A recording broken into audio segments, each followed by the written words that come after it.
Chapter 3. A locomotive is moving. Someone asks, what moves it?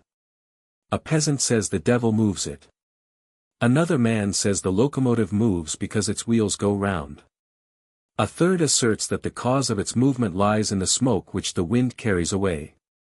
The peasant is irrefutable. He has devised a complete explanation. To refute him, someone would have to prove to him that there is no devil, or another peasant would have to explain to him that it is not the devil but a German, who moves the locomotive. Only then, as a result of the contradiction, will they see that they are both wrong.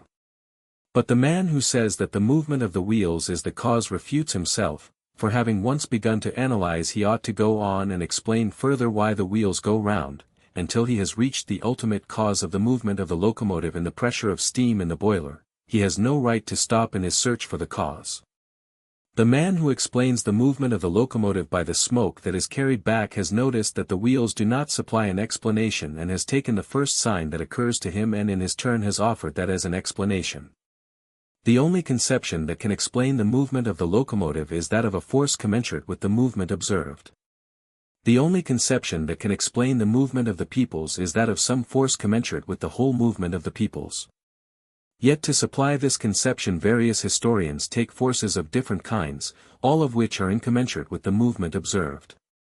Some see it as a force directly inherent in heroes, as the peasant sees the devil in the locomotive, others as a force resulting from several other forces, like the movement of the wheels, others again as an intellectual influence, like the smoke that is blown away. So long as histories are written of separate individuals, whether Caesars, Alexanders, Luthers, or Voltaires, and not the histories of all, absolutely all those who take part in an event, it is quite impossible to describe the movement of humanity without the conception of a force compelling men to direct their activity toward a certain end. And the only such conception known to historians is that of power. This conception is the one handle by means of which the material of history, as at present expounded, can be dealt with, and anyone who breaks that handle off, as Buckle did, without finding some other method of treating historical material, merely deprives himself of the one possible way of dealing with it. The necessity of the conception of power as an explanation of historical events is best demonstrated by the universal historians and historians of culture themselves, for they professedly reject that conception but inevitably have recourse to it at every step. In dealing with humanity's inquiry, the science of history up to now is like money in circulation, paper money and coin. The biographies and special national histories are like paper money. They can be used and can circulate and fulfill their purpose without harm to anyone and even advantageously, as long as no one asks what is the security behind them. You need only forget to ask how the will of heroes produces events, and such histories as Thiers will be interesting and instructive and may perhaps even possess a tinge of poetry. But just as doubts of the real value of paper money arise either because, being easy to make, too much of it gets made or because people try to exchange it for gold, so also doubts concerning the real value of such histories arise either because too many of them are written or because in his simplicity of heart someone inquires, by what force did Napoleon do this, that is, wants to exchange the current paper money for the real gold of actual comprehension. The writers of universal histories and of the history of culture are like people who, recognizing the defects of paper money, decide to substitute for it money made of metal that has not the specific gravity of gold. It may indeed make jingling coin, but will do no more than that. Paper money may deceive the ignorant, but nobody is deceived by tokens of base metal that have no value but merely jingle. As gold is gold only if it is serviceable not merely for exchange but also for use, so universal historians will be valuable only when they can reply to history's essential question, what is power? The universal historians give contradictory replies to that question, while the historians of culture evade it and answer something quite different. And as counters of imitation gold can be used only among a group of people who agree to accept them as gold, or among those who do not know the nature of gold, so universal historians and historians of culture, not answering humanity's essential question, serve as currency for some purposes of their own, only in universities and among the mass of readers who have a taste for what they call serious reading. Chapter 4. Having abandoned the conception of the ancients as to the divine subjection of the will of a nation to some chosen man and the subjection of that man's will to the deity, history cannot without contradictions take a single step till it has chosen one of two things. Either a return to the former belief in the direct intervention of the deity in human affairs or a definite explanation of the meaning of the force producing historical events and termed power. A return to the first is impossible, the belief has been destroyed, and so it is essential to explain what is meant by power. Napoleon ordered an army to be raised and go to war. We are so accustomed to that idea and have become so used to it that the question, why did 600,000 men go to fight when Napoleon uttered certain words, seems to us senseless. He had the power and so what he ordered was done. This reply is quite satisfactory if we believe that the power was given him by God. But as soon as we do not admit that, it becomes essential to determine what is this power of one man over others. It cannot be the direct physical power of a strong man over a weak one, a domination based on the application or threat of physical force, like the power of Hercules, nor can it be based on the effect of moral force, as in their simplicity some historians think who say that the leading figures in history are heroes, that is, men gifted with a special strength of soul and mind called genius. This power cannot be based on the predominance of moral strength, for, not to mention heroes such as Napoleon about whose moral qualities opinions differ widely, history shows us that neither a Louis XI nor a Metternich, who ruled over millions of people, had any particular moral qualities, but on the contrary were generally morally weaker than any of the millions they ruled over. If the source of power lies neither in the physical nor in the moral qualities of him who possesses it, it must evidently be looked for elsewhere, in the relation to the people of the man who wields the power. And that is how power is understood by the science of jurisprudence, that exchange bank of history which offers to exchange history's understanding of power for true gold. Power is the collective will of the people transferred, by expressed or tacit consent, to their chosen rulers. In the domain of jurisprudence, which consists of discussions of how a state and power might be arranged were it possible for all that to be arranged, it is all very clear, but when applied to history that definition of power needs explanation. The science of jurisprudence regards the state and power as the ancients regarded fire, namely, as something existing absolutely. But for history, the state and power are merely phenomena, just as for modern physics fire is not an element but a phenomenon. From this fundamental difference between the view held by history and that held by jurisprudence, it follows that jurisprudence can tell minutely how in its opinion power should be constituted and what power, existing immutably outside time, is, but to history's questions about the meaning of the mutations of power in time it can answer nothing. If power be the collective will of the people transferred to their ruler, was Pugachev a representative of the will of the people? If not, then why was Napoleon I? Why was Napoleon III a criminal when he was taken prisoner at Boulogne, and why, later on, were those criminals whom he arrested? Do palace revolutions, in which sometimes only 2 or 3 people take part, transfer the will of the people to a new ruler? In international relations, is the will of the people also transferred to their conqueror? Was the will of the Confederation of the Rhine transferred to Napoleon in 1806? Was the will of the Russian people transferred to Napoleon in 1809, when our army in alliance with the French went to fight the Austrians? To these questions 3 answers are possible. Either to assume, 1, that the will of the people is always unconditionally transferred to the ruler or rulers they have chosen, and that therefore every emergence of a new power, every struggle against the power once appointed, should be absolutely regarded as an infringement of the real power, or, 2, that the will of the people is transferred to the rulers conditionally, under definite and known conditions, and to show that all limitations, conflicts, and even destructions of power result from a non-observance by the rulers of the conditions under which their power was entrusted to them, or, 3, that the will of the people is delegated to the rulers conditionally, but that the conditions are unknown and indefinite, and that the appearance of several authorities, their struggles and their falls, result solely from the greater or lesser fulfillment by the rulers of these unknown conditions on which the will of the people is transferred from some people to others. And these are the 3 ways in which the historians do explain the relation of the people to their rulers. Some historians, those biographical and specialist historians already referred to, in their simplicity failing to understand the question of the meaning of power, seem to consider that the collective will of the people is unconditionally transferred to historical persons, and therefore when describing some single state they assume that particular power to be the one absolute and real power, and that any other force opposing this is not a power but a violation of power, mere violence. Their theory, suitable for primitive and peaceful periods of history, has the inconvenience, in application to complex and stormy periods in the life of nations during which various powers arise simultaneously and struggle with one another, that a legitimist historian will prove that the National Convention, the Directory, and Bonaparte were mere infringers of the true power, while a Republican and a Bonapartist will prove, the one that the Convention and the other that the Empire was the real power, and that all the others were violations of power. Evidently the explanations furnished by these historians being mutually contradictory can only satisfy young children. Recognizing the falsity of this view of history, another set of historians say that power rests on a conditional delegation of the will of the people to their rulers, and that historical leaders have power only conditionally on carrying out the program that the will of the people has by tacit agreement prescribed to them. But what this program consists in these historians do not say, or if they do they continually contradict one another. Each historian, according to his view of what constitutes a nation's progress, looks for these conditions in the greatness, wealth, freedom, or enlightenment of citizens of France or some other country.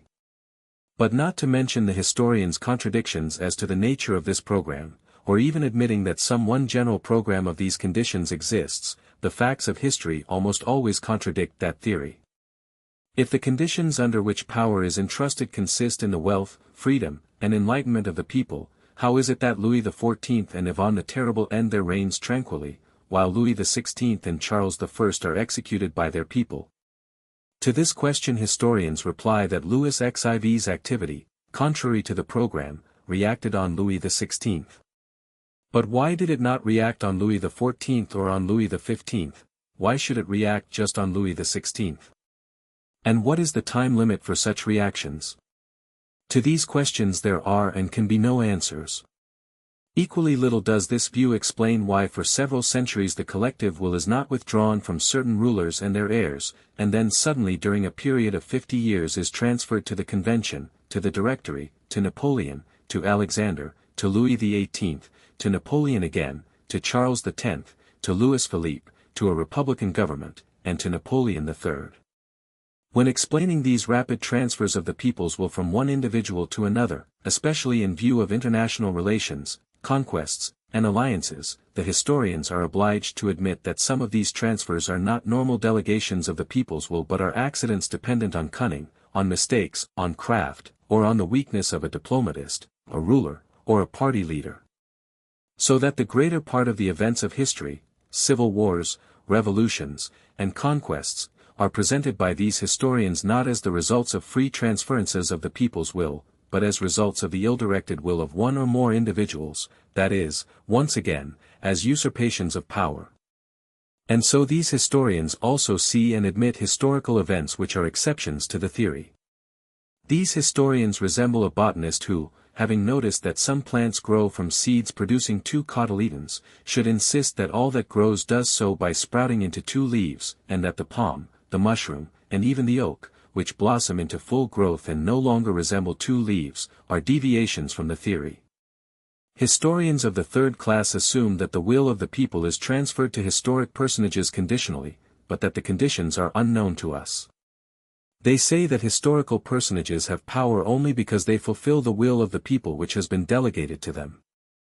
But in that case, if the force that moves nations lies not in the historic leaders but in the nations themselves, what significance have those leaders? The leaders, these historians tell us, express the will of the people, the activity of the leaders represents the activity of the people. But in that case the question arises whether all the activity of the leaders serves as an expression of the people's will or only some part of it.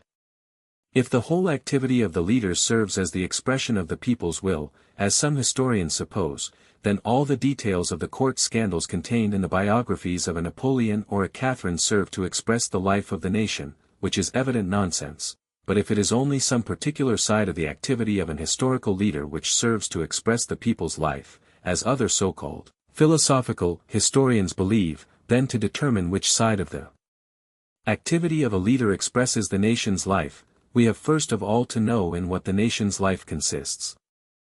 Met by this difficulty, historians of that class devise some most obscure, impalpable, and general abstraction which can cover all conceivable occurrences, and declare this abstraction to be the aim of humanity's movement. The most usual generalizations adopted by almost all the historians are freedom, equality, enlightenment, progress, civilization, and culture. Postulating some generalization as the goal of the movement of humanity, the historians study the men of whom the greatest number of monuments have remained: kings, ministers, generals, authors, reformers, popes, and journalists, to the extent to which in their opinion these persons have promoted or hindered that abstraction. But as it is in no way proved that the aim of humanity does consist in freedom, equality, enlightenment, or civilization, and as the connection of the people with the rulers and enlighteners of humanity is only based on the arbitrary assumption that the collective will of the people is always transferred to the men whom we have noticed, it happens that the activity of the millions who migrate, burn houses, abandon agriculture, and destroy one another never is expressed in the account of the activity of some dozen people who did not burn houses, practice agriculture, or slay their fellow creatures. History proves this at every turn. Is the ferment of the peoples of the West at the end of the 18th century and their drive eastward explained by the activity of Louis XIV, XV, and XVI, their mistresses and ministers, and by the lives of Napoleon, Rousseau, Diderot, Beaumarchais, and others? Is the movement of the Russian people eastward to Kazan and Siberia expressed by details of the morbid character of Ivan the Terrible and by his correspondence with Kurbsky? Is the movement of the peoples at the time of the Crusades explained by the life and activity of the Godfreys and the Louisias and their ladies? For us that movement of the peoples from west to east, without leaders, with a crowd of vagrants, and with Peter the Hermit, remains incomprehensible. And yet more incomprehensible is the cessation of that movement when a rational and sacred aim for the Crusade, the deliverance of Jerusalem, had been clearly defined by historic leaders. Popes, kings, and knights incited the peoples to free the Holy Land, but the people did not go, for the unknown cause which had previously impelled them to go no longer existed. The history of the Godfreys and the Minzingers can evidently not cover the life of the peoples.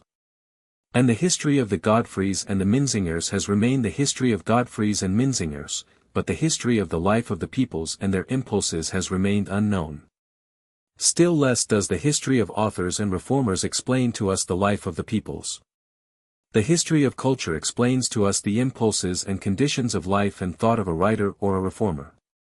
We learn that Luther had a hot temper and said such and such things, we learn that Rousseau was suspicious and wrote such and such books, but we do not learn why after the Reformation the peoples massacred one another, nor why during the French Revolution they guillotined one another. If we unite both these kinds of history, as is done by the newest historians, we shall have the history of monarchs and writers, but not the history of the life of the peoples. Chapter 5. The life of the nations is not contained in the lives of a few men, for the connection between those men and the nations has not been found. The theory that this connection is based on the transference of the collective will of a people to certain historical personages is an hypothesis unconfirmed by the experience of history. The theory of the transference of the collective will of the people to historic persons may perhaps explain much in the domain of jurisprudence and be essential for its purposes, but in its application to history, as soon as revolutions, conquests, or civil wars occur, that is, as soon as history begins, that theory explains nothing. The theory seems irrefutable just because the act of transference of the people's will cannot be verified, for it never occurred. Whatever happens and whoever may stand at the head of affairs, the theory can always say that such and such a person took the lead because the collective will was transferred to him. The replies this theory gives to historical questions are like the replies of a man who, watching the movements of a herd of cattle and paying no attention to the varying quality of the pasturage in different parts of the field, or to the driving of the herdsman, should attribute the direction the herd takes to what animal happens to be at its head. The herd goes in that direction because the animal in front leads it and the collective will of all the other animals is vested in that leader. This is what historians of the first class say, those who assume the unconditional transference of the people's will. If the animals leading the herd change, this happens because the collective will of all the animals is transferred from one leader to another, according to whether the animal is or is not leading them in the direction selected by the whole herd. Such is the reply historians who assume that the collective will of the people is delegated to rulers under conditions which they regard as known. With this method of observation it often happens that the observer, influenced by the direction he himself prefers, regards those as leaders who, owing to the people's change of direction, are no longer in front, but on one side, or even in the rear. If the animals in front are continually changing and the direction of the whole herd is constantly altered, this is because in order to follow a given direction the animals transfer their will to the animals that have attracted our attention, and to study the movements of the herd we must watch the movements of all the prominent animals moving on all sides of the herd. So say the third class of historians who regard all historical persons, from monarchs to journalists, as the expression of their age. The theory of the transference of the will of the people to historic persons is merely a paraphrase, a restatement of the question in other words. What causes historical events? Power. What is power? Power is the collective will of the people transferred to one person. Under what condition is the will of the people delegated to one person? On condition that that person expresses the will of the whole people. That is, power is power, in other words, power is a word the meaning of which we do not understand. If the realm of human knowledge were confined to abstract reasoning, then having subjected to criticism the explanation of power that juridical science gives us, humanity would conclude that power is merely a word and has no real existence. But to understand phenomena man has, besides abstract reasoning, experience by which he verifies his reflections. And experience tells us that power is not merely a word but an actually existing phenomenon. Not to speak of the fact that no description of the collective activity of men can do without the conception of power, the existence of power is proved both by history and by observing contemporary events. Whenever an event occurs a man appears or men appear, by whose will the event seems to have taken place. Napoleon III issues a decree and the French go to Mexico. The King of Prussia and Bismarck issue decrees and an army enters Bohemia. Napoleon I issues a decree and an army enters Russia. Alexander I gives a command and the French submit to the Bourbons. Experience shows us that whatever event occurs it is always related to the will of one or of several men who have decreed it. The historians, in accord with the old habit of acknowledging divine intervention in human affairs, want to see the cause of events in the expression of the will of someone endowed with power, but that supposition is not confirmed either by reason or by experience. On the one side reflection shows that the expression of a man's will, his words, are only part of the general activity expressed in an event, as for instance in a war or a revolution, and so without assuming an incomprehensible, supernatural force, a miracle, one cannot admit that words can be the immediate cause of the movements of millions of men. On the other hand, even if we admitted that words could be the cause of events, history shows that the expression of the will of historical personages does not in most cases produce any effect, that is to say, their commands are often not executed, and sometimes the very opposite of what they order occurs. Without admitting divine intervention in the affairs of humanity we cannot regard power as the cause of events. Power, from the standpoint of experience, is merely the relation that exists between the expression of someone's will and the execution of that will by others. To explain the conditions of that relationship we must first establish a conception of the expression of will, referring it to man and not to the deity.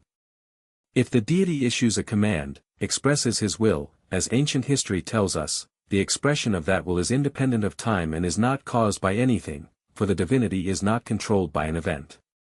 But speaking of commands that are the expression of the will of men acting in time and in relation to one another, to explain the connection of commands with events we must restore, 1. The condition of all that takes place, the continuity of movement in time both of the events and of the person who commands, and, 2. The inevitability of the connection between the person commanding and those who execute his command.